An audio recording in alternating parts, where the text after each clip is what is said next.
Next pack tayo. So, previously nakakuha tayo frequent flyers but not a numbered or gold. But we have blue crack ice ni Joel Embiid. Next pack, second pack.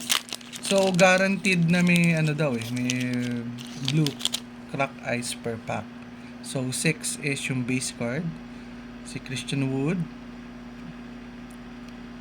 Then, meron tayong Nicolas Batum. Wow, nagkapit eh. Si Josh Hart, si John Murray. So, susunod na is rookie. Ang rookie natin na to is si Quinndary Witherspoon. So, di ko alam kung naglalaro pa. Then, we have the Blue Crack Ice, OKC. Bang! Steven Adams. So, good player but not a rookie card. Then, ang insert natin is si Marvin Bailey III.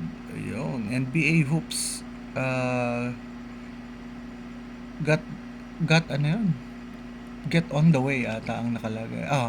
Get out of the way. Wow. So, base card or purple to. Check natin mamaya sa checklist.